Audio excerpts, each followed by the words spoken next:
Assalamualaikum warahmatullahi wabarakatuh. Alhamdulillahirrahmanirrahim. Anak-anak, dalam pembelajaran bahasa Indonesia hari ini, mari kita lebih dahulu berpantun ria. Next. Lihatlah, bintang gemintang bertabur, bersinar menghias angkasa raya.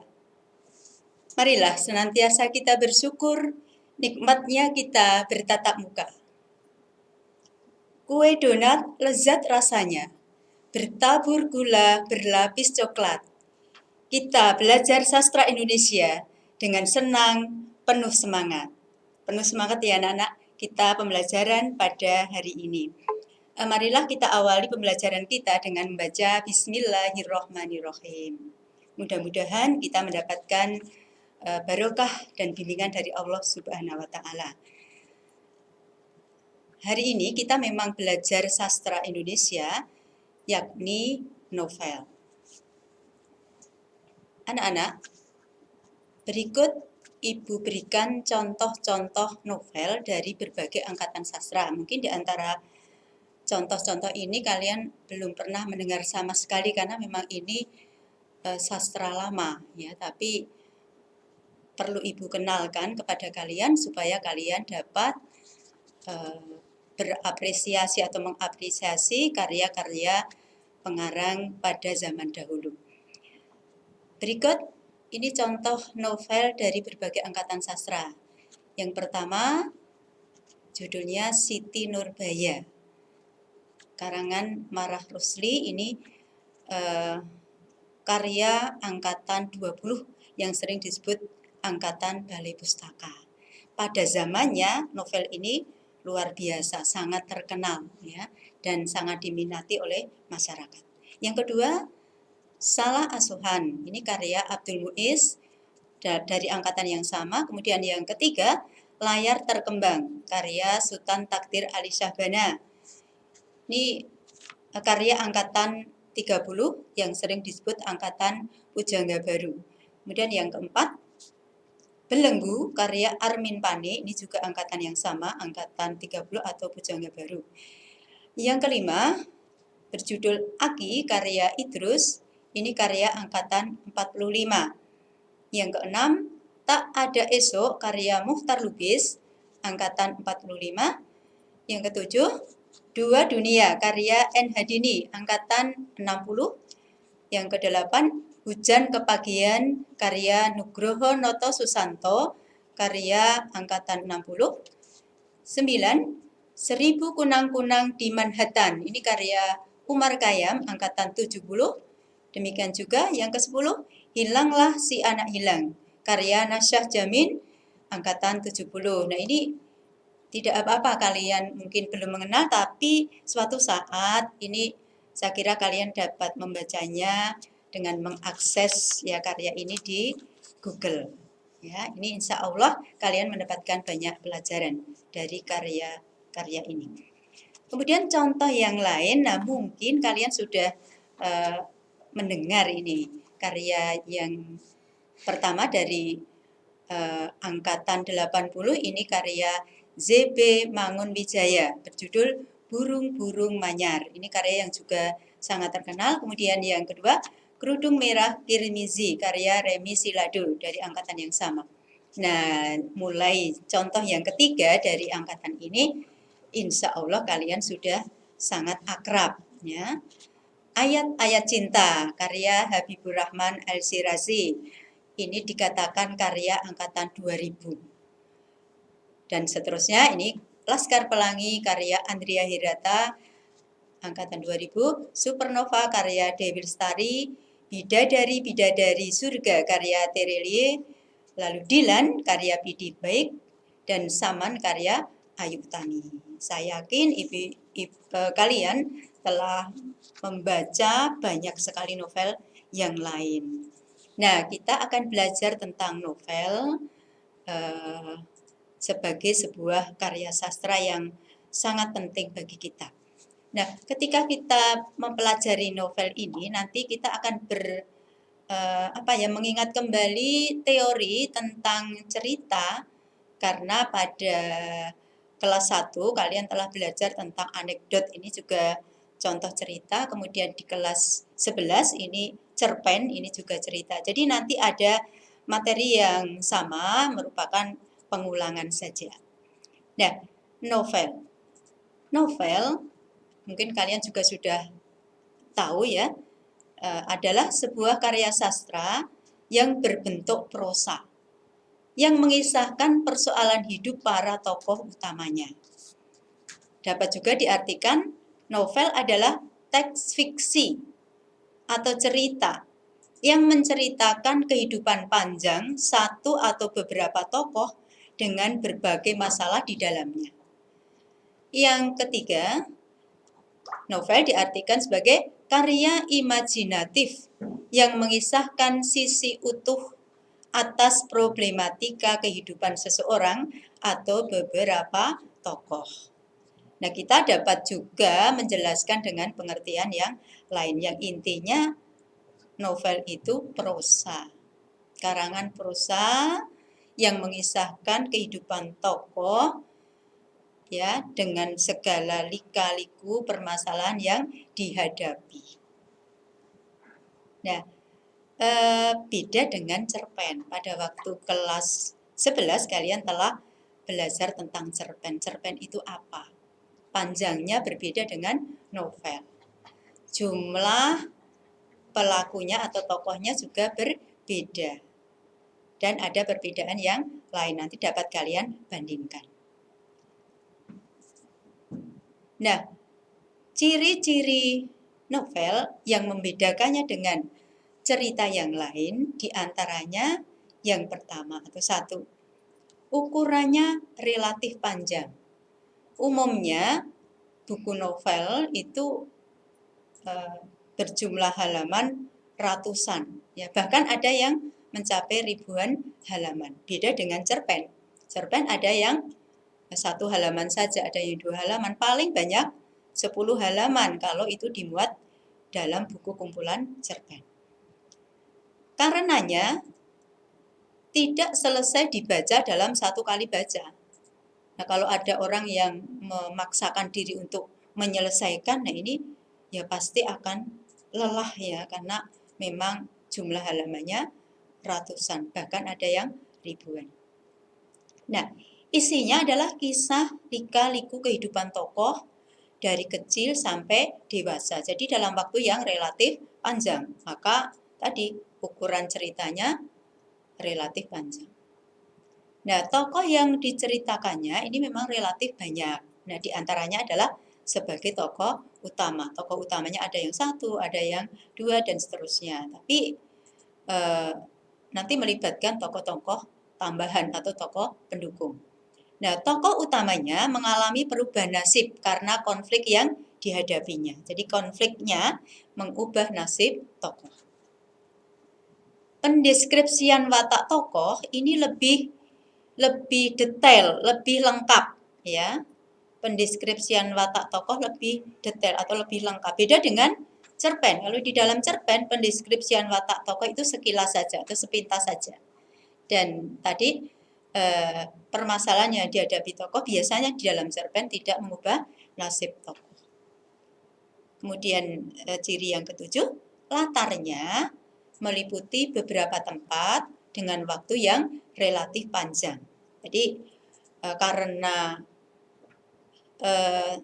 pengalaman hidup tokoh itu dari kecil sampai dewasa, tentu dia akan berada di beberapa tempat. Maka latarnya juga meliputi beberapa tempat dan waktunya relatif panjang. Lalu ciri yang ke-8, nah alurnya, rangkaian ceritanya ini biasanya ganda, campuran dan relatif renggang. Artinya ada cerita di dalam cerita. Sering disebut degresi atau alur bercabang. Nah, itulah ciri-ciri novel. Kemudian kita bahas isi. Nah, isi cerita itu ya berupa unsur-unsur pembangun. Kalian sudah hafal mestinya ya. Unsur pembangun cerita termasuk novel itu ada 2. Yang pertama adalah unsur-unsur intrinsik. Ya, unsur-unsur intrinsik. Unsur yang berada di dalam cerita. Jadi dapat kita cari di dalam cerita tersebut. Yang pertama adalah tema, yang kedua adalah tokoh dan penokohannya, yang ketiga adalah alur, yang keempat adalah latar, yang kelima konflik, yang keenam sudut pandang, yang ketujuh amanat, dan yang kedelapan gaya bahasa. Nah, nanti akan kita ulas satu persatu. Kemudian yang kedua dari unsur pembangun cerita adalah unsur-unsur ekstrinsik, adalah unsur-unsur yang berada di luar cerita tetapi sangat berpengaruh terhadap cerita itu sendiri. Unsur ekstrinsik ini yang pertama adalah latar belakang pengarang, yang kedua situasi sosial budaya masyarakat, dan yang ketiga nilai-nilai kehidupan di dalam masyarakat. Ya, kita kupas satu persatu. Ya, karena ini tinggal mengulang, ya anak-anak mungkin sudah paham, atau kalaupun belum, ya, dengan pembahasan ini lebih paham lagi. Unsur intrinsik yang pertama adalah tema. Nah, apakah tema itu? Nah, tema adalah ide cerita yang melandasi penciptaan novel atau hal yang diceritakan di dalam novel. Nah, tema ini tergambar pada masalah yang dipikirkan atau dibicarakan atau dipertentangkan oleh tokoh. Tema dapat ditemukan dengan mengidentifikasi masalah-masalah yang dialami oleh tokoh. Tokoh mengalami masalah apa, itu kita identifikasi sehingga nanti kita dapat menyimpulkan tema sebuah cerita. Tema dapat juga ditemukan melalui alur cerita atau rangkaian cerita yang membangun cerita, rangkaian peristiwa yang membangun cerita. Melalui tokoh dan wataknya. Tokoh, wataknya bagaimana, akhirnya bagaimana. Ini nanti dapat menentukan tema cerita. Atau pernyataan bahasa pengarang. Pengarang kadang-kadang menggunakan kata-kata untuk menunjukkan tema yang diangkat atau ide cerita yang diangkat dalam cerita tersebut. Nah, unsur yang kedua adalah tokoh dan penokohan. Tokoh merupakan pelaku dalam sebuah cerita. Nah, ini ada tokoh utama dan ada tokoh pendukung. Tokoh utama itu tokoh yang memang muncul setiap saat penceritaan, sedangkan tambahan ini sesuai dengan kepentingan tokoh tersebut. Lalu yang kedua itu pendeskripsian watak tokoh adalah bagaimana pengarang itu mendeskripsikan watak tokoh. Ada beberapa kemungkinan yang digunakan oleh pengarang. Yang pertama, pernyataan langsung pengarang. Jadi pengarang itu langsung mendeskripsikan bahwa tokoh berwatak A, berwatak malas, berwatak disiplin, atau yang lain. Kemudian tanggapan tokoh lain. Kita mengetahui watak tokoh tertentu itu melalui tanggapan tokoh lain. Kalau tokoh lain itu menghormati tokoh tersebut, nah dapat dipastikan tokoh tersebut adalah orang yang mulia, orang yang terhormat, dan sebagainya. Kemudian dapat juga kita ketahui atau dapat juga dideskripsikan watak tokoh itu dengan pikiran tokoh. Jadi di dalam cerita itu pengarang menggambarkan pikiran tokoh.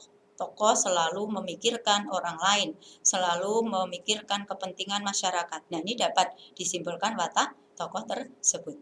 Kemudian yang keempat, melalui gambaran fisik tokoh. Pengarang menggambarkan fisik tokoh. Ya, bagaimana tokoh itu jangkung, bagaimana tokoh itu berpakaian dengan rapi dan sebagainya. Nah, ini dapat diketahui watak tokoh tersebut. Kemudian yang berikutnya adalah perilaku tokoh. Kita mengetahui watak tokoh dengan melihat perilakunya. Perilakunya bagaimana? Ya, dia misalnya selalu bangun pagi, dia kemudian mengerjakan pekerjaan rumah dengan tertib. Nah, dapat dipahami bahwa tokoh tersebut berwatak tertib. Kemudian dapat pula watak tokoh dideskripsikan dengan perkataan tokoh atau dialog tokoh. Dari dialog seseorang kita dapat mengetahui watak tokoh.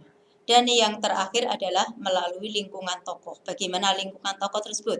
Kalau lingkungannya itu rapi, ya dapat dipastikan atau dapat diperkirakan itu tokoh tersebut juga berwatak rapi. Kalau lingkungannya amburadul atau lingkungannya semrawut gitu ya, nah mungkin tokoh juga berwatak seperti itu. Nah demikian pendeskripsian watak tokoh yang dilakukan oleh pengarang. Nah, unsur intrinsik berikutnya adalah alur cerita. Alur cerita merupakan rangkaian peristiwa yang membentuk cerita secara utuh. Nah, alur cerita di dalam novel itu ada kemungkinan maju atau alur progresif, mundur atau regresif atau flashback atau campuran. Nah, kebanyakan novel itu beralur campuran. Sedangkan cerpen biasanya beralur maju. Nah, struktur cerita atau struktur alur itu dapat dibagi, dirinci menjadi beberapa bagian. Walaupun kalau kita ringkas itu dapat dikatakan menjadi 3 bagian saja sebagaimana teks-teks yang lain. Namun di dalam cerita biasanya dirinci sebagai berikut. Bagian yang pertama adalah abstraksi. Nah, ini merupakan ringkasan cerita. Namun tidak setiap cerita itu ada bagian abstraksi. Maka dikatakan bagian ini bersifat opsional. Tidak mesti ada. Lalu bagian berikutnya adalah orientasi. Berupa pengenalan tokoh dan latar.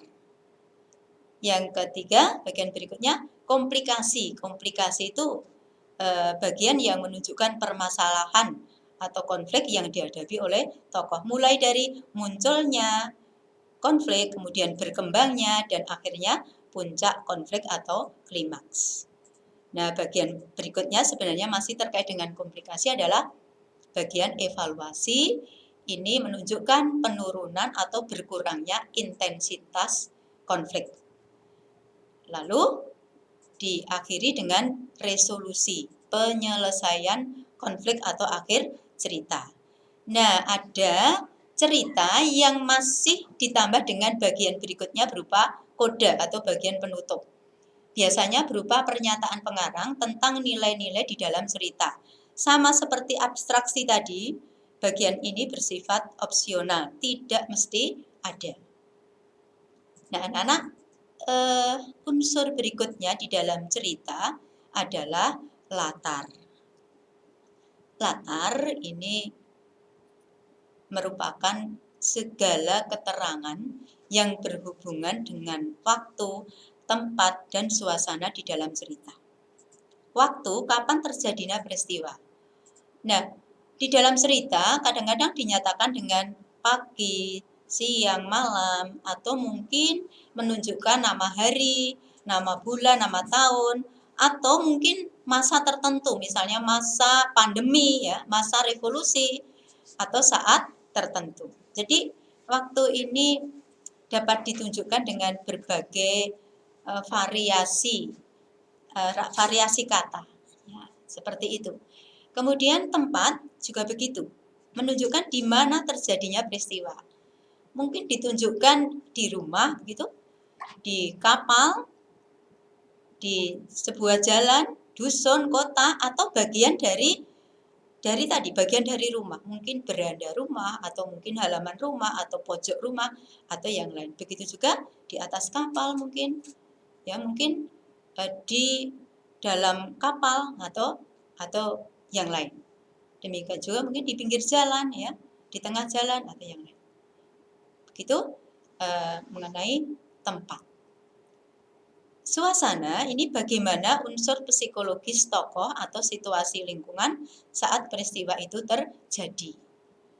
Ya, mungkin menunjukkan situasi yang tegang, situasi yang menyenangkan, situasi yang menunjukkan tokoh itu kecewa, situasi lingkungan ramai, sepi, atau suasana yang lain. Nah, ini adalah latar. Jadi latar itu ada latar waktu, latar tempat, dan latar suasana. Unsur berikutnya adalah konflik. Konflik berupa pertikaian dan pertentangan atau pertentangan antara dua karakter yang berbeda. Nah, kalau cerita itu tidak ada konflik, itu ya tidak menarik. Ya. Maka konflik itu akan sangat menentukan menarik atau tidaknya cerita. Nah, konflik itu ada beberapa kemungkinan, yaitu konflik antar tokoh. Tokoh yang satu dengan tokoh yang lain. Dapat juga ada konflik tokoh dengan dirinya sendiri. Nah, ini namanya konflik batin. Konflik tokoh tersebut dengan mungkin rasa takutnya yang sangat dalam, atau mungkin rasa kecewanya yang sangat mendalam, atau mungkin rasa senangnya yang berlebihan. Nah, ini menjadikan permasalahan di dalam hidup tokoh. Nah, kemudian konflik tokoh dengan lingkungannya. Ya, dia tidak masalah dengan dirinya sendiri, tidak masalah dengan orang lain, tapi dengan lingkungannya. Dia berkonflik. Nah, ada cerita yang konfliknya itu lengkap seperti itu. Berikutnya adalah unsur amanat.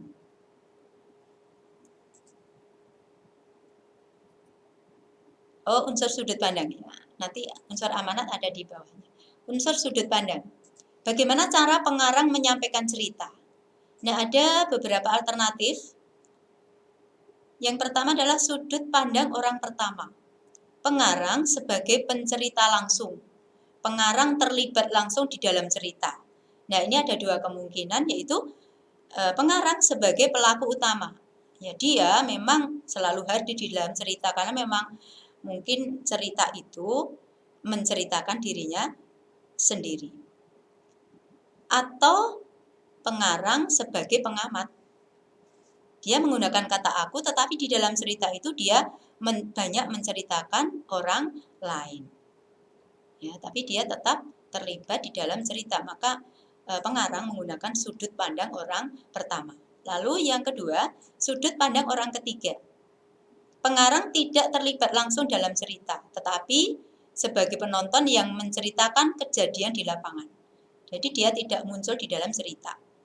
Nah, ada dua kemungkinan. Dia menceritakan tokoh lain atau tokoh itu dari semua aspek cerita. Ya, pengarang kelihatan serba tahu. Ya, apapun diketahui sampai keadaan batin tokoh itu diketahui. Nah, ini sering disebut dengan istilah paranomik, ya. Lalu kemungkinan yang kedua, pengarang itu tidak menceritakan semua aspek, hanya menceritakan aspek tertentu, terpusat pada aspek atau tokoh tertentu. Maka disebut orang ketiga terarah. Yang tadi orang ketiga serba tahu, ini orang ketiga terarah. Nah, nanti kita dapat mengetahui novel yang kita baca menggunakan sudut pandang yang mana. Unsur berikutnya adalah amanat. Amanat merupakan pesan kebaikan yang disampaikan pengarang melalui cerita. Biasanya amanat ini bersifat tersirat atau implisit, tidak secara langsung dengan kata-kata tertentu. Nah, pembaca ini diharapkan untuk menyimpulkannya. Nah, amanat ini berkaitan erat dengan tema cerita. Tema ceritanya tentang pendidikan, ya pasti nanti di situ ada amanat yang terkait dengan masalah pendidikan. Begitu juga dengan tema-tema yang lain. Kemudian amanat berhubungan dengan sebab akibat perbuatan atau sifat tokoh. Ya, kalau kita ingin menyimpulkan amanat, coba kita lihat bagaimana sifat tokoh, ya bagaimana akibat dari sifat atau perbuatan tokoh tersebut. Disitulah tersisip amanat pengarang kepada pembaca. Nah, unsur intrinsik berikutnya adalah gaya bahasa atau majaz. Ini merupakan pemanfaatan kekayaan bahasa, pemakaian ragam tertentu untuk memperoleh efek-efek tertentu yang membuat karya sastra itu menjadi lebih hidup. Kita mengenal macam-macam gaya bahasa atau majaz. Di sini Ibu hanya mencantumkan contohnya. Yang pertama adalah personifikasi. Majaz atau gaya bahasa personifikasi. Apa ini? Gaya bahasa yang menganggap bahwa seseorang itu atau benda itu bisa berbuat sesuatu seperti manusia. Benda dapat berbuat sesuatu seperti manusia. Lalu metafora, majas yang bagaimana metafora? Metafora itu adalah perbandingan secara langsung, tidak menggunakan kata-kata pembanding. Kemudian yang ketiga, perumpamaan atau simile. Ini juga perbandingan, tapi perbandingan di sini membandingkan sesuatu dengan yang lain menggunakan kata-kata pembanding, seperti kata bagaikan, kata bak, atau kata yang lain. Hiperbola, majas hiperbola atau gaya bahasa hiperbola, artinya mengungkapkan sesuatu secara berlebihan. Yang kelima, majas eufemisme. Eufemisme itu ungkapan penghalus, ya, untuk menunjukkan rasa hormat, untuk apa? Menjaga kewibawaan, gitu ya, untuk menghormati seseorang atau untuk memperhalus pengungkapan. Kemudian majas ironi. Majas ironi itu sindiran. Kadang-kadang pengarang menggunakan sindiran untuk menyampaikan maksud tertentu. Kemudian yang ketujuh, sarkasme, itu penggunaan kata-kata yang kasar. Ya, sarkasme, kasar gitu ya. Ini mudah diingat. Lalu pleonasme, menggunakan kata yang sebenarnya tidak perlu digunakan karena maknanya sudah terkandung pada makna sebelumnya. Nah, ini juga sering digunakan oleh pengarang. Kemudian majas repetisi, menggunakan pengulangan kata. Ya. Lalu yang ke-10, antiklimak. Klimak itu apa?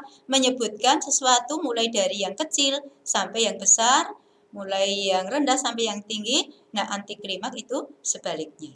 Masih banyak contoh gaya bahasa atau majas yang digunakan oleh pengarang untuk menghidupkan cerita.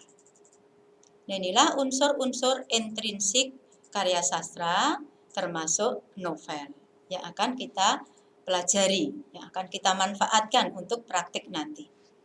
Nah, anak-anak, unsur yang kedua dari karya sastra adalah unsur ekstrinsik. Unsur ini ada di luar tetapi berpengaruh terhadap karya sastra. Meliputi latar belakang pengarang, riwayat hidup. Ya, bagaimana riwayat hidup pengarang ini sangat mempengaruhi karya sastranya. Pendidikan juga begitu.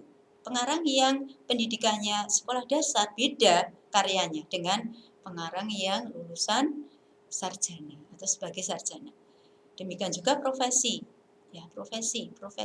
Pengarang yang berprofesi sebagai guru, ya pasti karyanya beda dengan pengarang yang profesinya sebagai dokter misalnya. Begitu juga agama. Pengarang yang beragama Islam tentu karya sastranya akan beda dengan pengarang yang beragama non-Islam. Demikian juga kebiasaan pengarang. Apa yang biasa dikerjakan oleh pengarang dalam hidupnya. Unsur ekstrinsik yang kedua adalah situasi sosial budaya masyarakat, yaitu kondisi sosial dan budaya masyarakat saat novel itu ditulis. Nah, ini sedikit banyak akan berpengaruh. Pada waktu itu misalnya di lingkungan masyarakat sedang terjadi gejolak. Nah, pasti karya sastra yang diterbitkan atau yang ditulis pada waktu itu terkait dengan kondisi sosial pada waktu itu.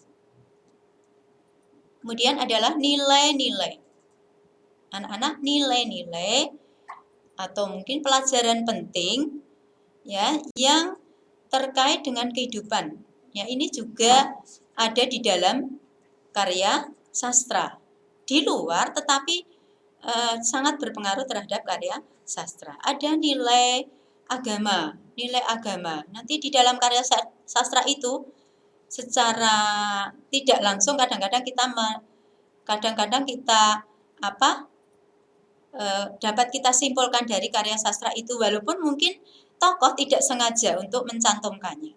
Demikian juga nilai budaya. Budaya ini menyangkut kebiasaan atau nilai seni, ya karya seni. Ya kemudian nilai moral. Nilai moral ini terkait dengan perbuatan baik buruk.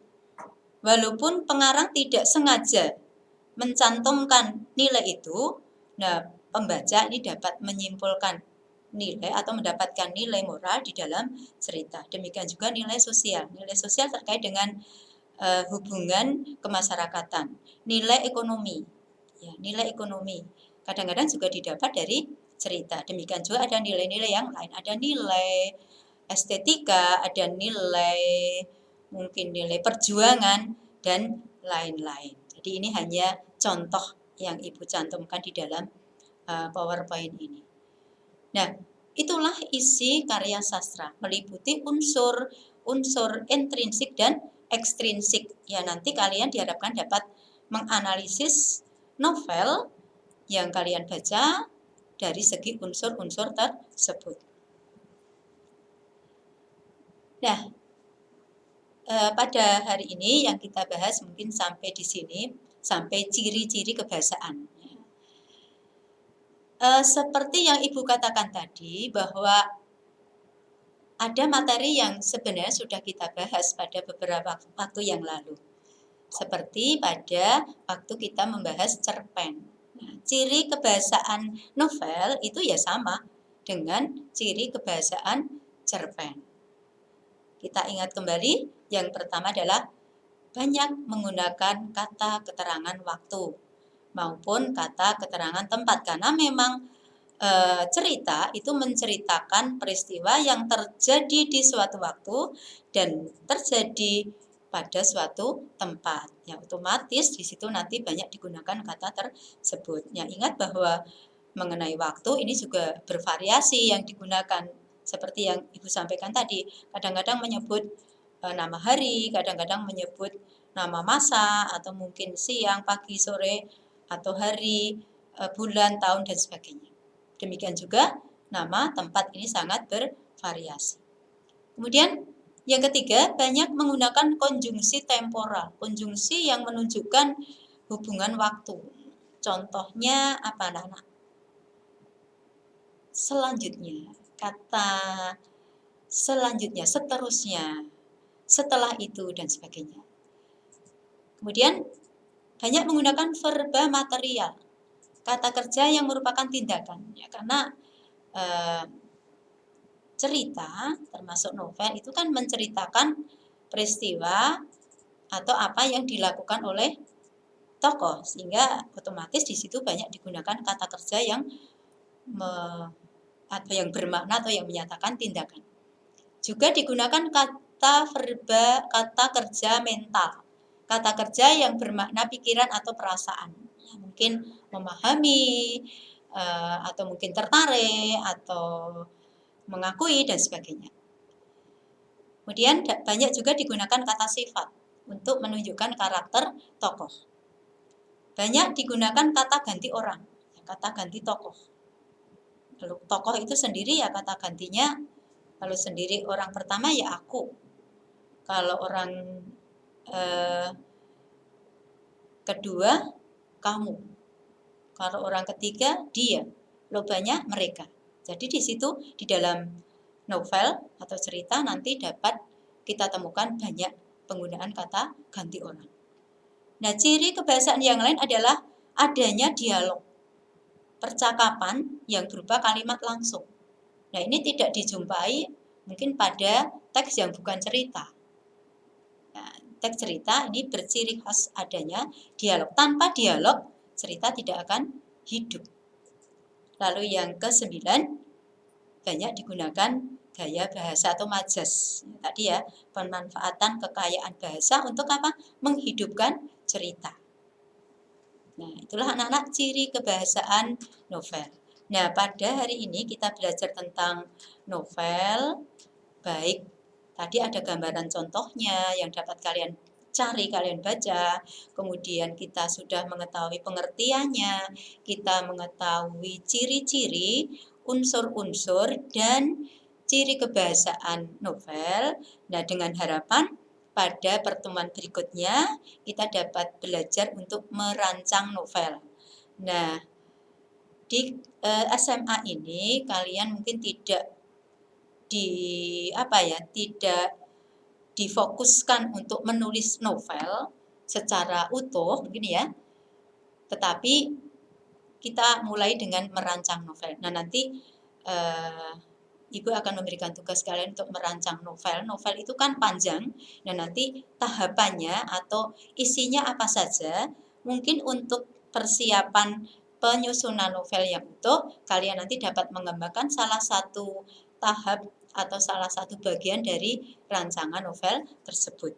Tentu sesuai dengan pengertian, ciri-ciri, unsur-unsur, dan ciri kebahasaan novel seperti yang sudah kita pelajari tadi.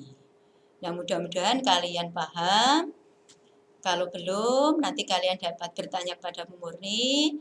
Dan tolong silakan di rumah ini kalian sudah mulai coret-coret untuk merancang novel, dan nanti akan kita pertajam pembahasannya tentang bagaimana kita menulis novel pada pertemuan yang akan datang.